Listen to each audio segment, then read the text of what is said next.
In the scorching summer of 1851, a peculiar pattern emerged across eastern Texas that would haunt plantation records for decades.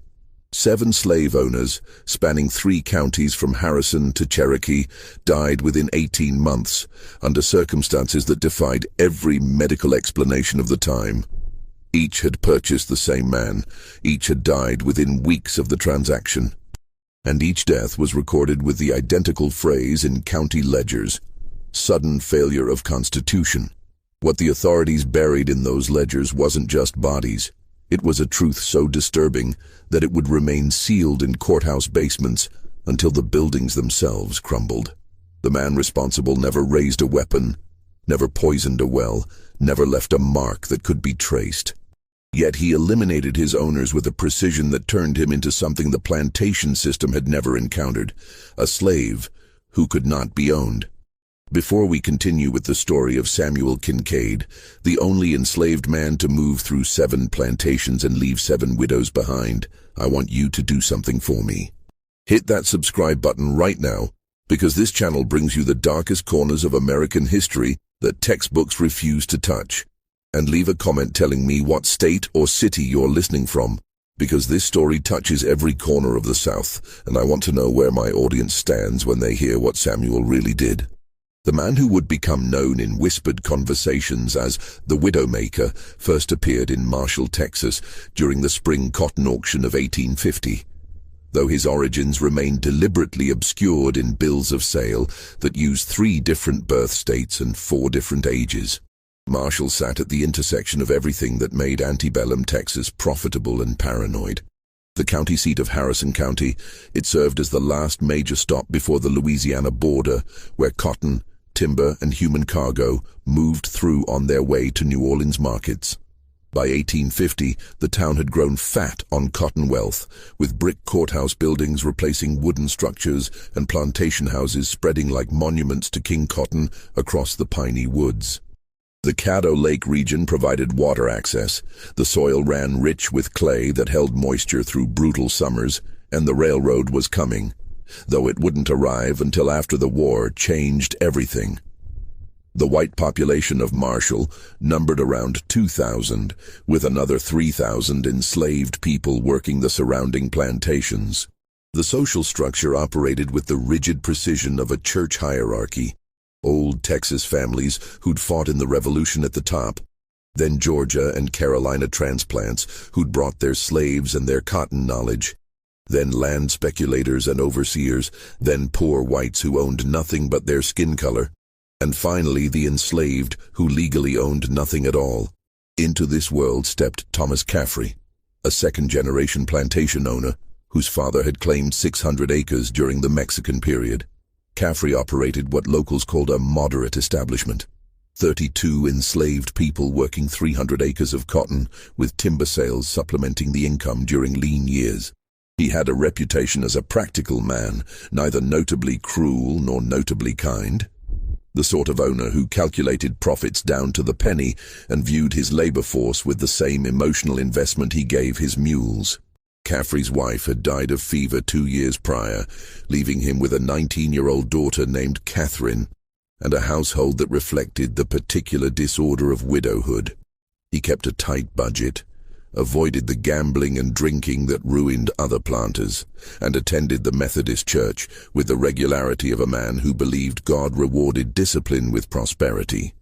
On April 14, 1850, Caffrey rode into Marshall with $600 in banknotes, intent on purchasing 2 field hands to replace workers he'd sold the previous autumn to cover debts from a poor harvest.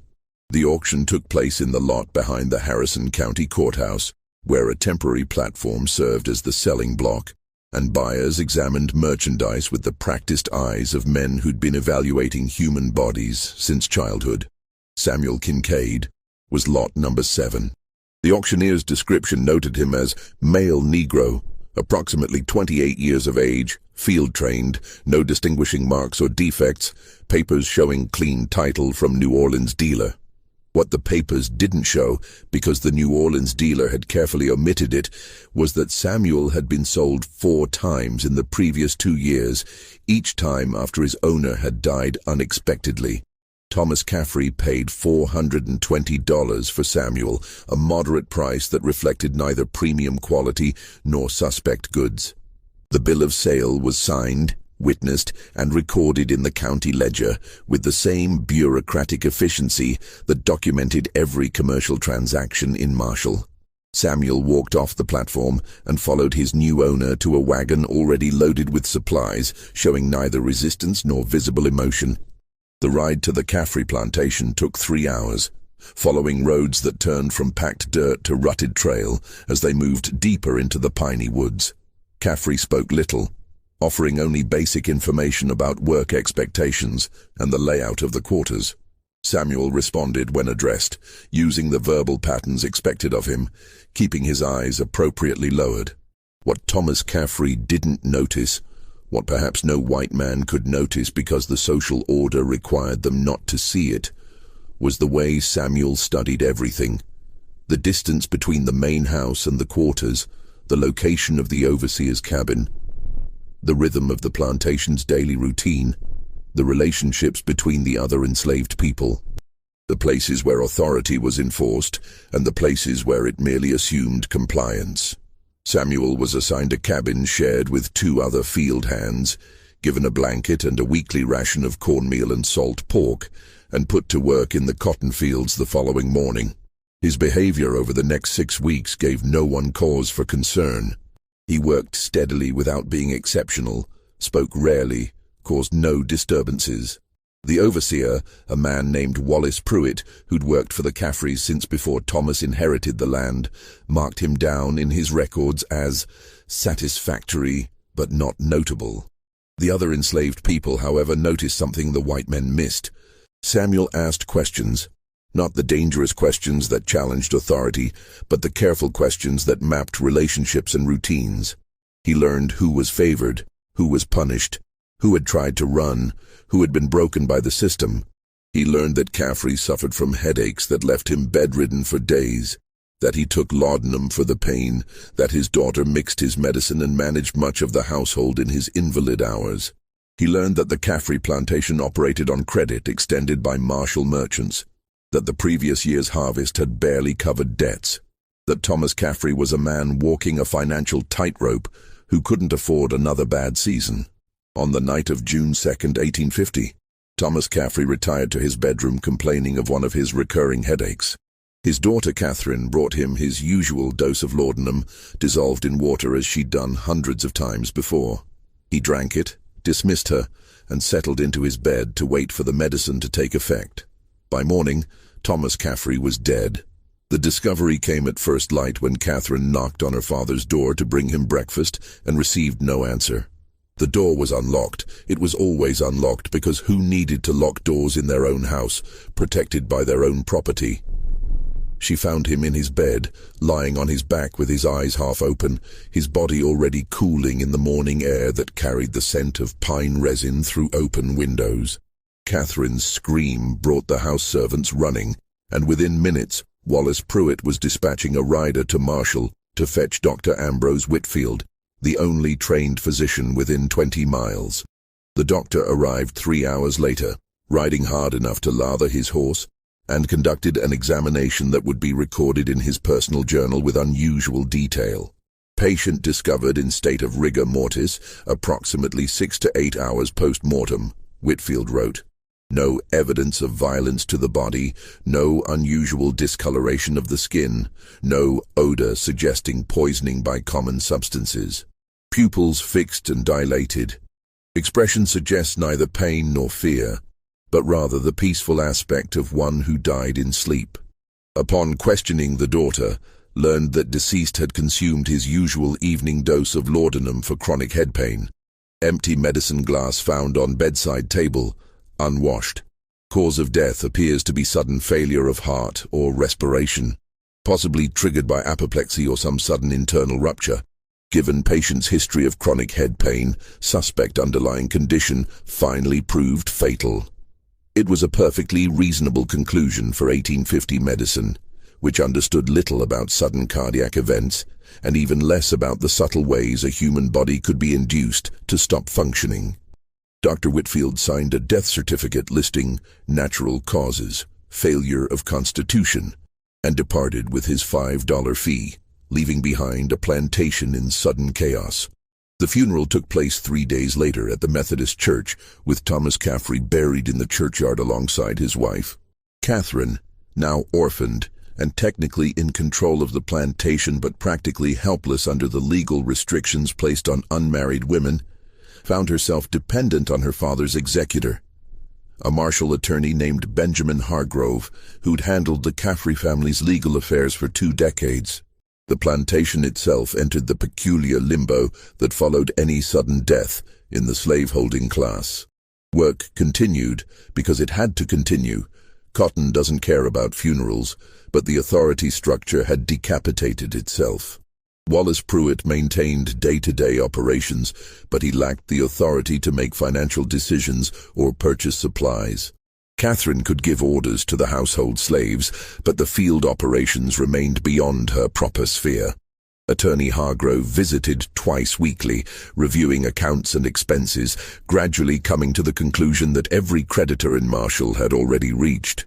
The Caffrey plantation was insolvent. 2 months after Thomas Caffrey's death, his estate was liquidated at auction. The land went to a consortium of Marshall merchants settling their debts.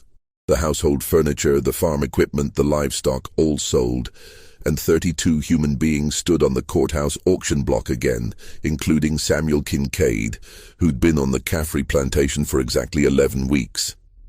The second buyer was named Robert Chandler. Chandler owned a larger operation than Caffrey. 800 acres with 67 enslaved people, a 2-story house with imported furniture, and ambitions that matched his income.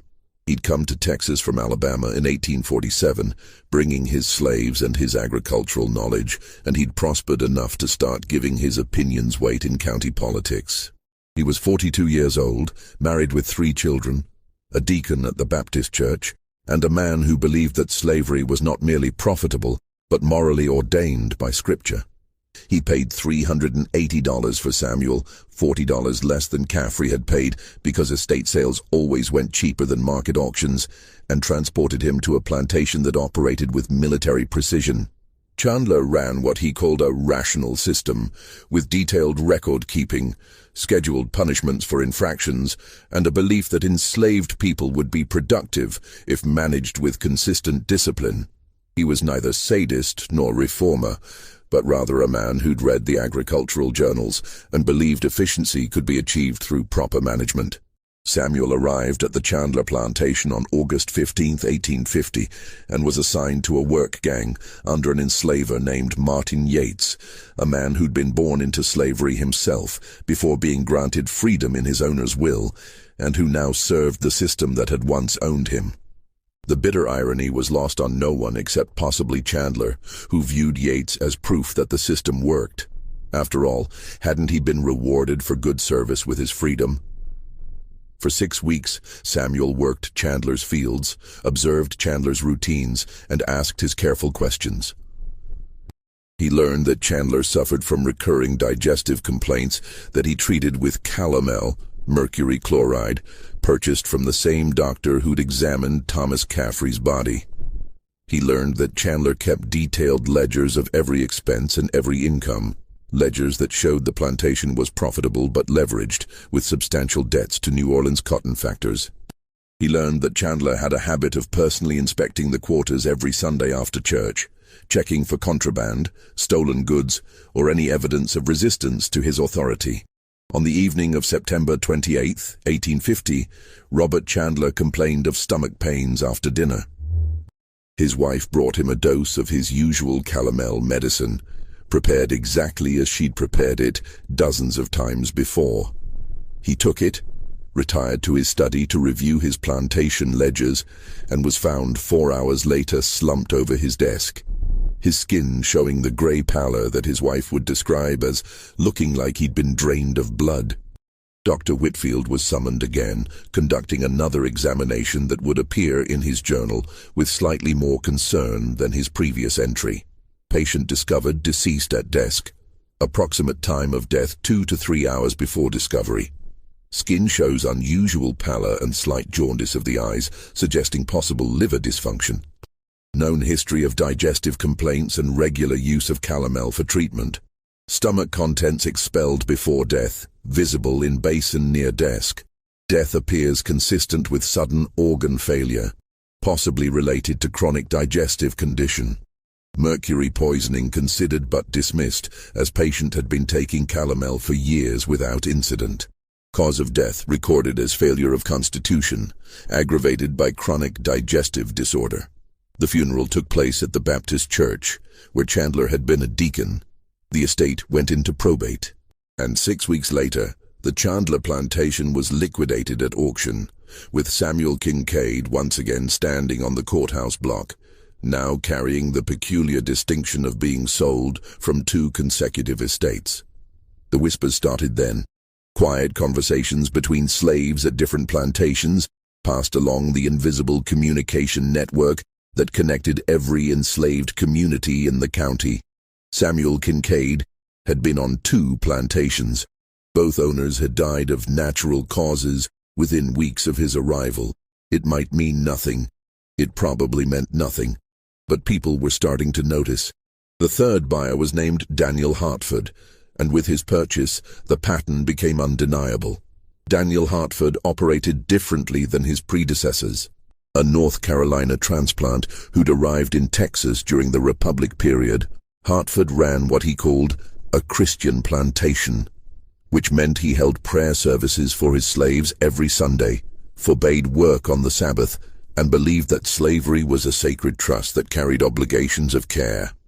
He didn't beat his slaves. He had his overseer do it because discipline was necessary, but shouldn't be administered in anger. He didn't separate families unless economic necessity required it. He provided adequate food and clothing, by which he meant the bare minimum to maintain working efficiency.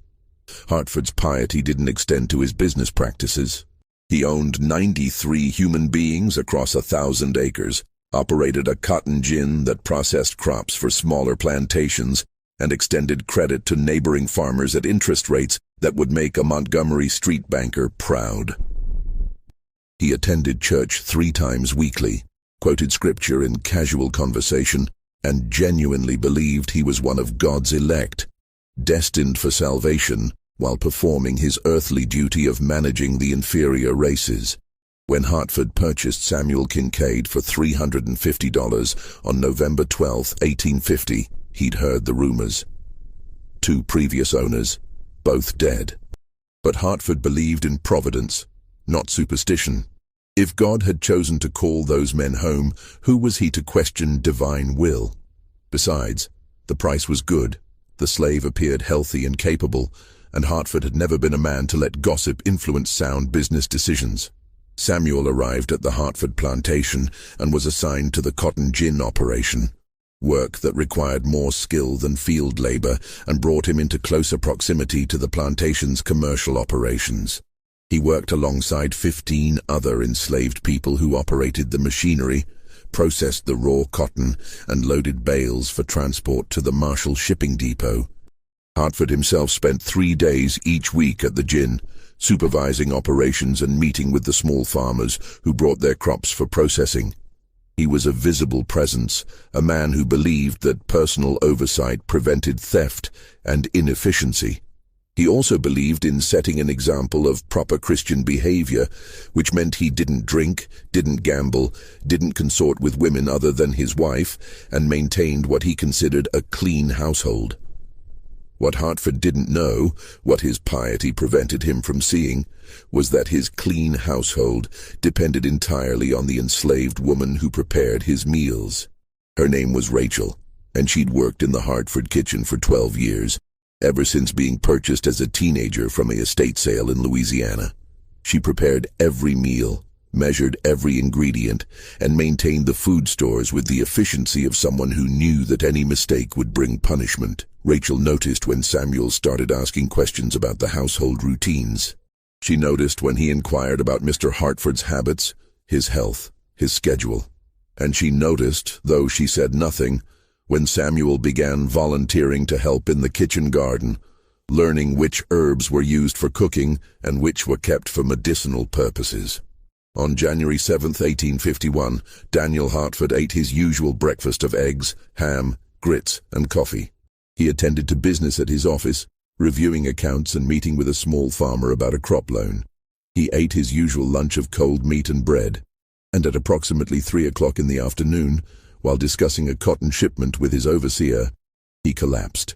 The overseer's description, given later to Dr. Whitfield, noted that Hartford had seemed fine one moment and then suddenly couldn't catch his breath. His face turned red, then purple. He clutched at his chest, gasped something that might have been a prayer, and fell to the ground.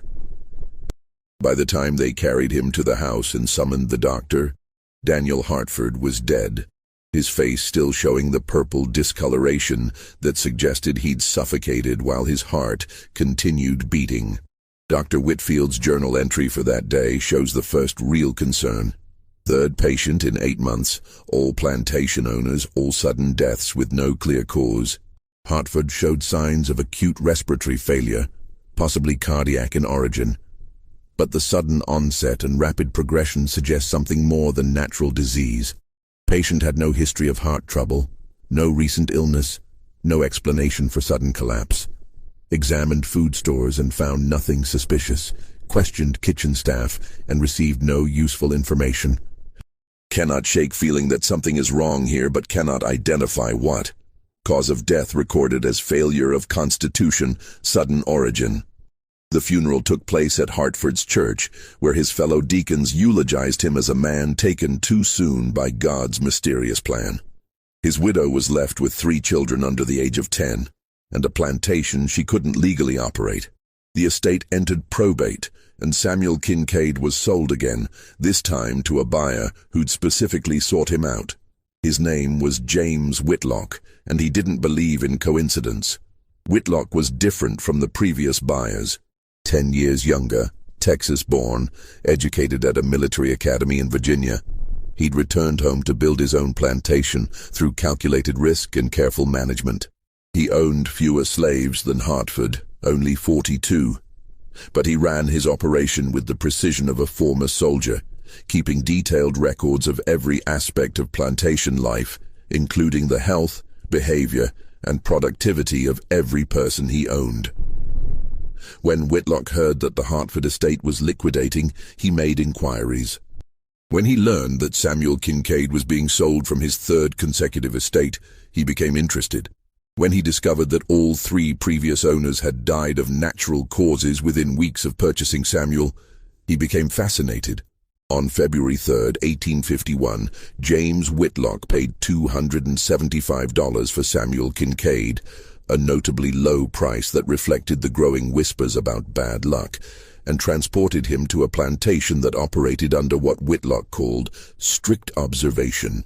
Samuel was given his own cabin, isolated from the other enslaved people. His food was prepared separately and delivered by Whitlock's personal servant. His work assignments kept him visible and accounted for throughout every daylight hour, and Whitlock himself made a point of speaking with Samuel daily, asking questions, observing responses, looking for any sign of the threat he believed existed. "You've had unfortunate luck with your previous owners," Whitlock said during their first conversation, standing outside Samuel's cabin while armed overseers waited nearby. 3 men dead. Some might call that a pattern. Samuel kept his eyes lowered, his voice carefully neutral. "Don't know nothing about that, master. Just worked where I was told to work. And yet they all died. Caffrey, Chandler, Hartford, all within weeks of purchasing you. All of sudden illness that the doctor couldn't explain." Whitlock paused, studying Samuel's face for any reaction. "You know what I think? I think you're either the unluckiest slave in Texas or the most dangerous. Just trying to do my work, master. Don't want no trouble. Good, because I'm watching you, Samuel. Every hour of every day you're being watched. If you sneeze wrong, I'll know about it. If you so much as look at someone sideways, I'll know. And if anything happens to me..." Whitlock leaned closer, his voice dropping to barely above a whisper. If anything happens to me, they won't wait for a trial. They'll hang you from the nearest tree and ask questions later. Do you understand?" "Yes, master." Whitlock straightened, satisfied that he'd made his point. He'd put the slave on notice, established his authority, and created a surveillance system that would catch any suspicious behavior. It was a rational approach to an irrational problem, the sort of military thinking that had served him well at the academy. It didn't save his life. For 11 weeks, Samuel worked under constant observation. He performed his assigned tasks: carpentry work on a new barn, repairs to the slave quarters, general maintenance around the plantation. He ate food prepared separately from the general kitchen. He slept alone in his cabin with an overseer posted outside. He gave Whitlock no reason for complaint and no evidence of wrongdoing. But Whitlock himself began to change. The stress of constant vigilance wore at him. He slept poorly, started at unexpected sounds, found himself checking and rechecking his food before eating. His wife noticed that he'd grown paranoid, jumping at shadows, making wild accusations against servants who'd worked faithfully for years. His overseer noted in his daily reports that Whitlock seemed nervous and agitated, not himself, like a man expecting attack at any moment. On April 19, 1851, James Whitlock dismissed his food taster, a young enslaved boy he'd recruited for that specific purpose, after deciding that the constant surveillance was making him look foolish. He ate dinner with his wife and children, retired to his study to review accounts, and spent 2 hours working on his detailed plantation records. At approximately 10 o'clock that evening, Whitlock's wife heard a crash from the study. She found her husband on the floor, convulsing, his eyes rolled back in his head, foam at his mouth. He died before she could summon help, his body still twitching with what the doctor would later describe as symptoms consistent with epileptic seizure or possible poisoning, though patient had no history of seizures and no evidence of poison could be identified. Dr. Whitfield's journal entry that night marks a turning point. 4th death in less than 1 year, all connected to the same enslaved man. This cannot be coincidence. This cannot be natural disease. Something is happening here that I cannot explain through medicine. Have examined the body, found no evidence of poison or violence, have questioned all household staff, discovered nothing suspicious. And yet the patient is dead, and Samuel Kincaid remains alive and apparently healthy. I no longer know what I'm looking at.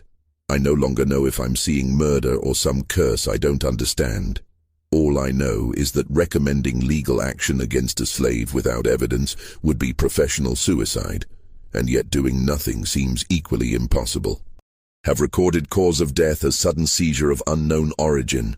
May God forgive me if I'm wrong. The estate was liquidated. Samuel was sold again. And the whispers that had started as quiet speculation became open talk throughout the slave communities of 3 counties. Samuel Kincaid could not be owned. Samuel Kincaid killed his masters without touching them. Samuel Kincaid was death itself, walking through the plantation system like divine vengeance disguised as property. The 5th buyer was a man named George Pruitt, no relation to Wallace Pruitt, the Caffrey overseer, who bought Samuel for $150 despite the warnings, despite the pattern, despite everyone telling him he was buying his own death. Pruitt was either brave or stupid, or so deep in debt that he didn't care, needing cheap labor regardless of the cost. He lasted 6 weeks before dying of what Dr. Whitfield recorded as acute respiratory distress following sudden onset of symptoms consistent with pneumonia, though patient showed no signs of illness prior to collapse. The 6th buyer, Nathan Cross, paid $90 for Samuel and died 3 weeks later from what the doctor called paralysis of unknown origin, beginning in extremities and progressing to vital organs with unusual rapidity. And the 7th buyer, William Stokes, the last man who would ever purchase Samuel Kincaid, paid $65 for a slave that everyone in the county knew carried death with him. Just when we thought we'd seen it all, the horror in eastern Texas intensifies. If this story is giving you chills, share this video with a friend who loves dark mysteries. Hit that like button to support our content, and don't forget to subscribe to never miss stories like this. Let's discover together what happens next, because William Stokes would do something none of the previous owners had managed. He would live long enough to ask Samuel Kincaid directly how he'd done it. William Stokes was dying anyway. At 58 years old, the former Georgia planter had come to Texas in 1849 with his wife, 3 adult children, and 17 enslaved people, hoping to rebuild a fortune lost to bad cotton prices and worse investments. He'd purchased a marginal property 40 miles south of Marshall in Cherokee County, where the soil wasn't quite good enough for cotton and the timber had already been logged out by previous owners. He'd struggled through 2 years of inadequate harvests, watched his children abandon him for better prospects in New Orleans, and seen his wife waste away from consumption until she died in the spring of 1851. By August of that year, when he heard about a slave being sold cheap in Marshall because of rumors nobody sensible believed, William Stokes knew he had maybe 6 months before the creditors foreclosed on his worthless land. He knew his own body was failing. The cough that wouldn't quit, the weight he couldn't keep on, the exhaustion that made every day feel like climbing a mountain. He knew he was going to die on his worthless land, alone, having failed at everything that mattered. So when the auctioneer in Marshall offered him a healthy field hand for $65, less than a quarter the normal price, William Stokes bought Samuel Kincaid, took him back to Cherokee County, and did something none of the previous owners had considered. He asked questions. Not the threatening questions Whitlock had asked, not the suspicious interrogations that assumed guilt. Instead, on their 3rd evening together, sitting on the porch of a house that was falling apart around them, Stokes offered Samuel a cup of coffee. Real coffee, not the chicory substitute most slaves received, and spoke to him like a human being. "You've killed 6 men, Stokes said, his voice matter-of-fact, carrying no anger or accusation. "I know it. You know it. Every slave in 3 counties knows it. What I can't figure out is how." Samuel sat silent, the coffee cup in his hands, calculating whether this was another trap. "I'm dying anyway," Stokes continued, staring out at fields gone to weed. "Got maybe 6 months before the consumption takes me, or the bank does. So I'm not afraid of you. I'm curious." He turned to look at Samuel directly. "How did you do it?" The silence stretched between them, filled with the sounds of cicadas and the distant howl of a dog. Then Samuel spoke, his voice shedding the dialect he'd carefully maintained for 18 months. "You really want to know?" "I really do. And if I tell you, you'll have me hanged." Stokes laughed, a wet sound that turned into a coughing fit. When he recovered, he shook his head. "Boy, I'll be dead before any trial could happen, and even if I wasn't, who's going to believe a dying man's confession? They'd say the consumption had rotted my brain." He took a sip of his coffee. "So tell me, how does a slave kill 6 owners without anyone catching him?" Samuel studied the old man's face, looking for the trap, the trick, the betrayal that his entire life had taught him to expect. He found only exhaustion and genuine curiosity from a man who had nothing left to lose. "You don't poison them," Samuel said quietly. "That's what everyone thinks, but poison leaves traces. Doctor examines the body, finds evidence, you hang. You don't hurt them physically, because that leaves marks. You don't steal, because they check your cabin. You don't run, because that admits guilt." He paused, choosing his words carefully. "What you do is make them afraid." "Afraid of what?" "Of you. Of death. Of the thing they think you might do." Samuel's voice carried a tone that hadn't been there before, something cold and analytical. Thomas Caffrey had headaches. Everyone knew it. Took laudanum every night. Same dose, same time. I didn't touch his medicine. I just asked questions. Careful questions. About his headaches, about his symptoms, about how bad they'd gotten. Asked the house servants, asked the other field hands. Made sure those questions would get back to him, like I was studying him, learning about his weakness. And he started thinking about dying. Started worrying that the next headache might be the one that killed him. Started examining every symptom, every pain, wondering if this was the beginning of the end. Samuel's eyes stayed fixed on something in the distance. He took his usual laudanum that night, but he also took extra because he was scared, because the headache was worse than usual, because fear makes pain worse. Took enough to stop his heart in his sleep. Stokes absorbed this, his expression unreadable. You killed him with his own fear. I made him aware of what was already killing him. The laudanum addiction, the headaches that got worse every month, the dose he kept increasing because the pain kept growing. He would have died anyway, maybe in a year, maybe 2. I just made him die sooner, on my schedule. Chandler. Same principle, different method. He took calomel for his stomach, mercury medicine that was slowly poisoning him anyway. Everyone takes it. Nobody thinks about what it does over time. I just made him aware of his symptoms, made him think about organ failure, made him scared enough to take extra doses when the pain got worse. Samuel's voice remained flat, clinical. Fear causes stress. Stress causes stomach problems. Stomach problems make you take more medicine. Medicine kills you. I just started the wheel spinning.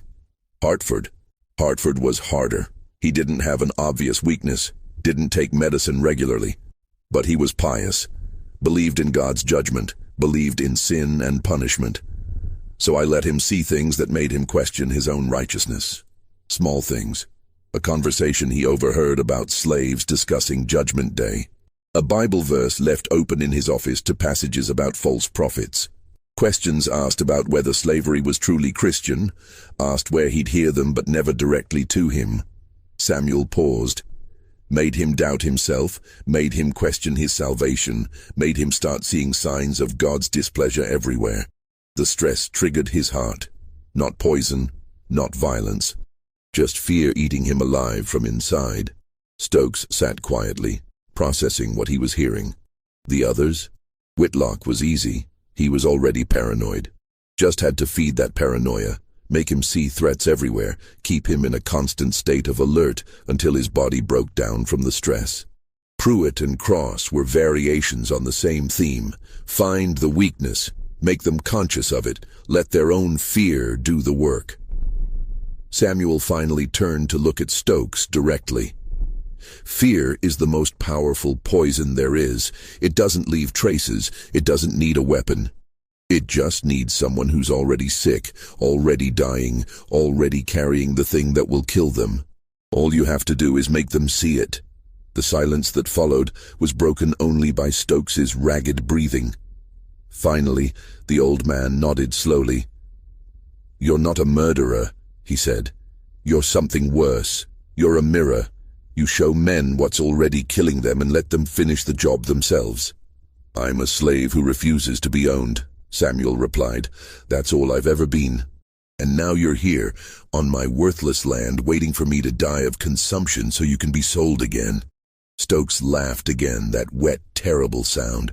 "Except I'm not going to die that way." Samuel's expression didn't change, but something shifted in the air between them. "I'm going to free you," Stokes said. "Tomorrow, I'm going to take you to Jefferson, get the papers drawn up, manumit you legally. Let you walk out of here a free man before I die, and my creditors seize every asset I own." He stood up, joints cracking, supporting himself on the porch railing. "You want to know why? Because what you did, it's the most brilliant revenge I've ever heard. You turned the system against itself. Used their own weapons, their own medicine, their own fears, and you made them kill themselves while looking guilty of nothing. They'll never let me stay free," Samuel said. "Free black man in Texas with no papers proving how he got that way. They'll sell me back into slavery within a month. Then you go north, get to Mexico, get to a free state, get somewhere they can't touch you." Stokes turned to go inside, then paused. "You know what the real horror is. It's not that you killed 6 men. It's that you proved slavery can't work. Can't really own a man who's smarter than you. Can't really control someone who understands your weakness better than you do. You're proof that the whole system is built on sand." He went inside, leaving Samuel on the porch with his coffee, and went to bed for the last time. William Stokes died 3 days later before he could make the trip to Jefferson to file manumission papers. He died of consumption, exactly as expected, his body finally giving up after months of deterioration. His death was not mysterious, not suspicious, not anything but the natural progression of a disease that had been killing him since before he'd ever heard of Samuel Kincaid. But what happened next revealed something that the previous 7 deaths had obscured. The true scope of Samuel's plan and the reason he'd never attempted to escape, despite multiple opportunities. When the Stokes estate was liquidated, a process that took less than a week given how little value remained, the county sheriff discovered something unusual in the property records. William Stokes had drafted a will 3 days before his death, a document that left everything to his creditors except for one specific item. Samuel Kincaid was to be freed upon Stokes's death, with papers filed in Jefferson confirming his status as a free man of color. The problem was that Stokes had died before signing the document in front of witnesses. Under Texas law, an unsigned will carried no legal weight. Samuel remained property, subject to seizure and sale like any other asset. The sheriff, a man named Douglas Kimball, who'd served in that role since 1848, found himself facing a peculiar dilemma. He had an enslaved man who'd been present at 7 consecutive owner deaths, a pattern that everyone acknowledged but no one could prove meant anything. He had a dead man's unsigned will, suggesting that the deceased had intended to free this particular slave. And he had a growing sense that something was very wrong about the entire situation. Kimball did what any sensible lawman would do. He locked Samuel in the Marshall jail while he investigated. The investigation lasted 2 weeks and uncovered nothing criminal but everything suspicious. Kimball interviewed Dr. Whitfield, who admitted his concerns but acknowledged he had no evidence of wrongdoing. He interviewed the widows of the deceased men, who shared their suspicions but could provide no proof. He interviewed the overseers, the other enslaved people, the merchants who'd done business with the dead men. What emerged was a portrait of improbable coincidence stretched to its breaking point. 7 men, all dead of natural causes, all within weeks of purchasing the same slave. 7 estates liquidated, 7 families disrupted, 7 fortunes scattered, and 1 man, Samuel Kincaid, who remained healthy and apparently innocent of everything except being present when death called. The legal problem was simple. Texas law recognized no crime in what Samuel had done because Texas law couldn't prove he'd done anything. He'd raised no weapon, administered no poison, committed no violence. The fact that 7 men had died after purchasing him was, legally speaking, coincidence.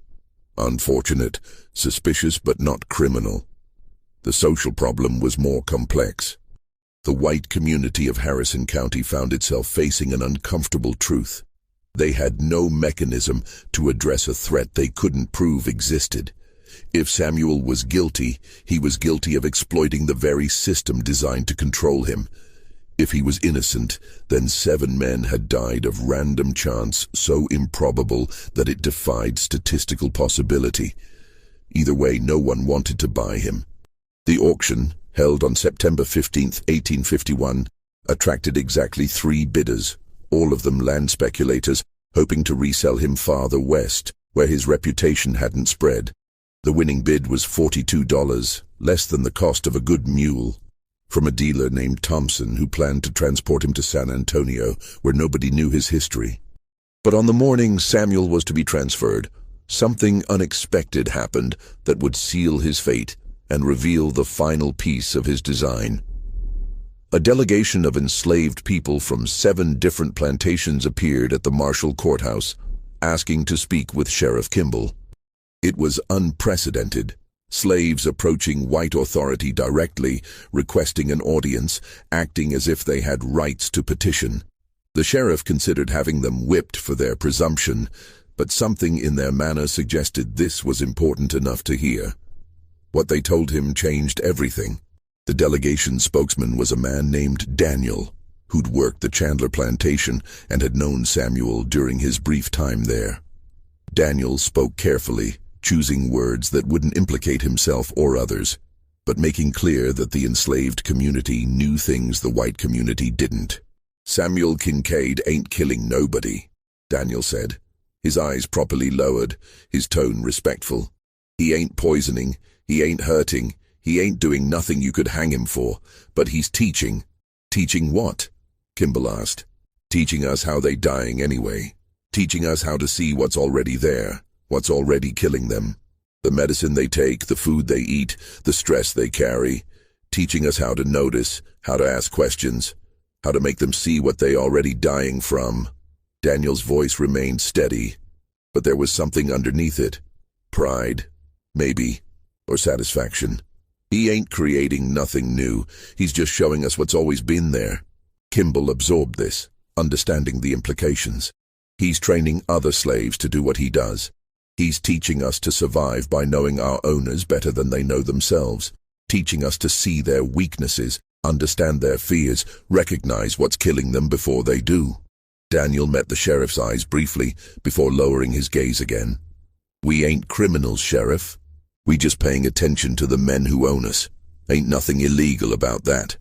The sheriff sat silent, realizing that the threat wasn't Samuel Kincaid individually. It was what he represented and what he was spreading. The knowledge that enslaved people could study their owners, understand their vulnerabilities, and use that knowledge to survive longer than any individual owner lived. It wasn't murder, it was evolution within bondage. Kimball made his decision that afternoon. He declared Samuel Kincaid to be a threat to public order based not on criminal evidence but on the potential for slave rebellion through what he termed psychological manipulation. He ordered Samuel held in jail indefinitely, without trial, under authority granted to sheriffs for maintaining public safety. It was illegal, unconstitutional, and completely outside Kimball's legitimate powers. It was also the only solution anyone could devise. Samuel Kincaid spent the next 3 years in the Marshall jail, held without charge, without trial, without any legal proceeding whatsoever. The county paid for his upkeep through a special assessment that everyone understood was cheaper than letting him back into circulation. He was neither slave nor free, neither criminal nor innocent, but rather an anomaly that the system couldn't process through normal channels. And then the war came. The Civil War reached Marshall slowly, more as economic disruption than military threat. The town was too far from the major battlefields to see actual combat, but it felt the war's effects through conscription, inflation, and the gradual collapse of the plantation economy that had sustained it. Cotton prices rose, then crashed. Currency became worthless. The Confederate government requisitioned supplies, slaves, equipment. And in February 1863, with Union victories mounting and the Confederacy desperate for any advantage, someone in Richmond remembered a jail in Marshall, Texas, that held an unusual prisoner. The letter arrived via military courier, addressed to Sheriff Kimball, bearing the seal of the Confederate War Department. It requested, which meant ordered, the transfer of Samuel Kincaid to Richmond for consultation on matters of military intelligence relating to enemy psychological operations. Kimball understood the real meaning. The Confederacy wanted to know if Samuel's methods could be weaponized.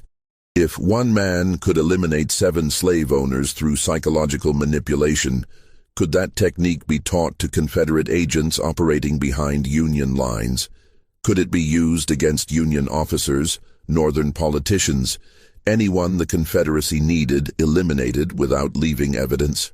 The sheriff wrote back refusing the transfer, citing public safety concerns.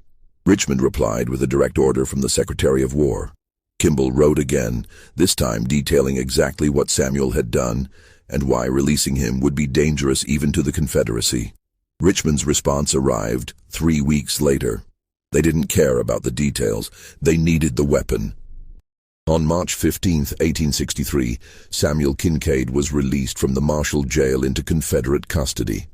He was transported east under military guard, carried by wagon and rail through a Confederacy already showing signs of collapse. By the time he reached Richmond in early April, Union forces were tightening their grip on the Mississippi River, and the Confederacy's days were clearly numbered. What happened in Richmond was never officially recorded, but pieces can be reconstructed from letters, diaries, and scattered references in Confederate documents. Samuel was interviewed by intelligence officers, questioned about his methods, asked to explain his techniques in detail. He was cooperative, articulate, and apparently truthful, which made his information useless for Confederate purposes. Because what Samuel told them was that his methods required intimate knowledge of individual targets, long periods of observation, and circumstances that allowed him to manipulate victims' existing conditions. He couldn't teach Confederate agents to do what he'd done because what he'd done depended on being property, being present in owners' homes, being trusted enough to be invisible. He'd exploited specific vulnerabilities in specific men, using information gathered over weeks or months of careful observation. You couldn't turn that into a weapon of war. You couldn't train agents to deploy it against enemy officers. It wasn't an assassination technique. It was survival through patient understanding of the system that enslaved him. The Confederate intelligence officers realized they'd been sent a philosophical problem disguised as a tactical asset. They couldn't use Samuel Kincaid, couldn't replicate his methods, couldn't weaponize what he'd done. All they could do was acknowledge that he'd proven something the Confederacy depended on denying, that enslaved people were capable of understanding and defeating their enslavers through intellect alone. They released him in Richmond on April 23, 1863, giving him papers identifying him as free and warning him that if he was caught in Confederate territory again, he'd be sold back into slavery immediately. Samuel walked out of Richmond carrying those papers and nothing else. The city was already showing signs of the siege that would eventually fall upon it, with food shortages and inflation making daily life increasingly desperate. He had no money, no resources, no connections, but he had what he'd always had: intelligence, patience, and the ability to understand people better than they understood themselves. The historical record loses track of Samuel Kincaid after Richmond. There are no further legal documents bearing his name, no bills of sale, no arrest records, no death certificate.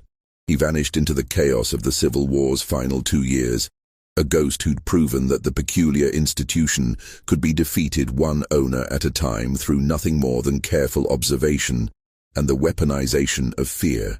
But his legacy survived. After the war, when Reconstruction brought federal troops and Freedmen's Bureau agents to Texas, a curious pattern emerged in the counties around Marshall. Former slaves, now freedmen, began demonstrating an unusual understanding of their former owners' businesses, debts, and vulnerabilities. They knew which plantations were bankrupted, which former slaveholders were desperate, which white families could be leveraged or negotiated with. They knew because they'd been taught to pay attention, taught to observe, taught to understand that survival meant knowing your enemy better than they knew themselves. And though Samuel Kincaid's name never appeared in the teaching, his methods had spread through the slave communities like a virus, passed quietly from plantation to plantation, from person to person, changing how enslaved people understood their relationship with power. The Freedmen's Bureau records from Harrison County, preserved in the National Archives, contain dozens of cases where formerly enslaved people successfully negotiated for land, wages, or compensation by demonstrating detailed knowledge of their former owners' financial situations. They knew about hidden debts, about property mortgages, about business partnerships that had soured. They knew because they'd been watching, listening, understanding. Not as property, but as intelligent observers trapped in an unjust system. One particularly detailed case from 1866 involved a freedman named Isaac, who'd worked the Chandler plantation. When the former overseer tried to cheat him out of promised wages, Isaac produced a complete accounting of the plantation's finances for the previous 5 years, including crop yields, sales prices, and outstanding debts. He'd memorized it all, piece by piece, year by year, waiting for the moment when that knowledge would become useful. The overseer, confronted with information he thought had been safely hidden in ledgers that illiterate slaves couldn't read, was forced to pay. Isaac later told the bureau agent that he'd learned the importance of attention from a man who passed through once, who showed us that knowing was surviving. The white community of Marshall struggled to adapt to this new reality where their former property possessed intimate knowledge of their vulnerabilities. Some former slaveholders abandoned their land entirely, unable to negotiate with people who understood their desperation too well. Others adapted, recognizing that the freedmen they'd once owned were now partners in an economy that had collapsed and needed rebuilding. But all of them learned that the relationship between enslaved and enslaver had never been as one-sided as they'd believed. The county records from that period show a dramatic increase in land transfers, contract disputes, and negotiations where freedmen held unexpected leverage. Some of this was simple economics. The collapse of the plantation system left everyone scrambling for survival. But much of it reflected a shift in power dynamics that the former slaveholders found deeply unsettling. The people they'd considered property had always been studying them, understanding them, waiting for the moment when that understanding could be used. In 1868, a traveling journalist from Philadelphia visited Marshall while documenting Reconstruction in Texas. His articles, published in several northern newspapers, noted the peculiar sophistication of the freedmen in Harrison County, describing them as more knowledgeable about their former masters' affairs than would be expected from people who were supposedly kept in ignorance. He interviewed several freedmen who spoke carefully about the importance of observation, about learning to read people instead of books, about survival through understanding. None mentioned Samuel Kincaid by name, but the journalist noted that several referred to a teacher who came through during the war years, who showed them that seeing was as powerful as reading. The journalist also interviewed former slaveholders, recording their complaints about uppity freedmen who knew too much about private business affairs.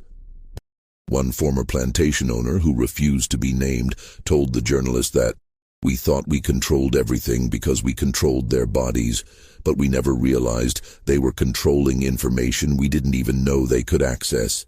They knew our debts, our fears, our weaknesses. They were always watching, always learning, and we were too blind to see it." Dr. Ambrose Whitfield lived until 1874, dying of natural causes at age 67. His journal, discovered after his death, contained a final entry dated September 1851 that read, "I have concluded that what happened with Samuel Kincaid was not murder in any legal sense, but rather something more disturbing. A demonstration that the enslaved understand their enslavers better than we understand ourselves. This knowledge cannot be unlearned. This understanding cannot be erased. And I fear that future generations will discover what it means when the observed become more knowledgeable than the observers."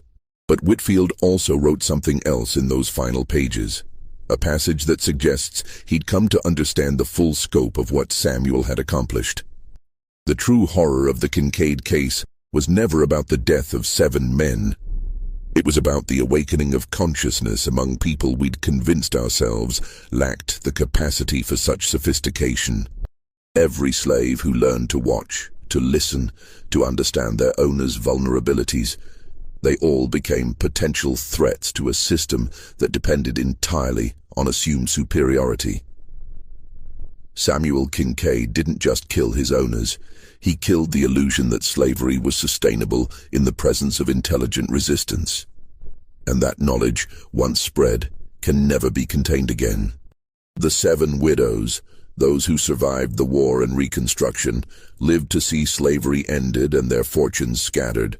Some remarried, some moved away, some lived out their lives in reduced circumstances. None ever publicly acknowledged that their husbands might have been eliminated rather than simply unlucky. To do so would be to admit that the system they'd depended on was vulnerable in ways they'd never imagined. Catherine Caffrey, Thomas Caffrey's daughter, married a Union officer during Reconstruction and moved to Ohio, where she lived until 1889. In a letter to her cousin written in 1873, discovered in a family archive in Cincinnati, she wrote, "I sometimes think about the slave father purchased that spring, the one who was there when father died. I've read enough now, learned enough about medicine and psychology to understand what might have happened. Father's laudanum addiction was killing him slowly. Perhaps that man simply made him aware of it. Perhaps he did nothing at all except exist as a reminder of mortality. I'll never know. But I think about it often, about how we convinced ourselves we were superior while being so terribly, vulnerably human. Sheriff Douglas Kimball served until 1867, when he was removed from office during Reconstruction. He died in 1882, having spent his final years insisting that holding Samuel Kincaid without trial had been justified, necessary, and the only way to prevent what he called psychological rebellion. History has not been kind to his reasoning. But in his private papers, donated to the Harrison County Historical Society in 1923 by his grandson, there's a letter written in 1870 that reveals his deeper understanding of what he'd witnessed. I held that man in jail for 3 years without charge because I couldn't prove he'd committed a crime. But I knew he'd destroyed the fundamental assumption our society rested upon, that we were smarter, more capable, more deserving of power than the people we enslaved. He proved that wrong simply by existing and surviving. And the knowledge of his survival, the story of what he'd done, spread like wildfire through every slave quarter in the county. I couldn't stop that. No one could. The moment word got out that a slave had beaten the system 7 times, the system itself became vulnerable. The courthouse in Marshall still stands, renovated and repurposed, the auction block long since removed. The ledgers that recorded Samuel's sales have been preserved, showing the declining prices and the growing desperation of men who bought him despite knowing his history. They're artifacts of a system that believed human beings could be property, that intelligence could be owned, that some people were naturally suited for bondage. Samuel Kincaid proved every one of those assumptions wrong, not through violence or escape, but through understanding. He showed that the most dangerous weapon an enslaved person could possess was knowledge of medicine, of psychology, of the fears that haunted the men who claimed to own them. Whether he survived the war and found freedom in the North, whether he died in Richmond during the final siege, whether he lived out his days somewhere the records never reached, none of that matters as much as what he demonstrated. He proved that slavery created its own vulnerabilities, that every act of ownership created an opportunity for the owned to understand the owner, and that fear was a poison that required no bottle and left no trace. 7 men bought Samuel Kincaid, and 7 men died. Not because he killed them, but because he made them see what was already killing them and let their own fear finish the work. This mystery shows us that the most terrifying weapon isn't always the one you can see. Sometimes it's the knowledge held by those you've convinced yourself don't have the capacity to use it against you. What do you think of this story? Do you believe everything was revealed? Could Samuel have survived beyond the historical record, teaching others his methods in the chaotic years of Reconstruction? Leave your comment below. If you enjoyed this tale and want more horror stories like this, subscribe, hit the notification bell, and share with someone who loves mysteries. See you in the next video.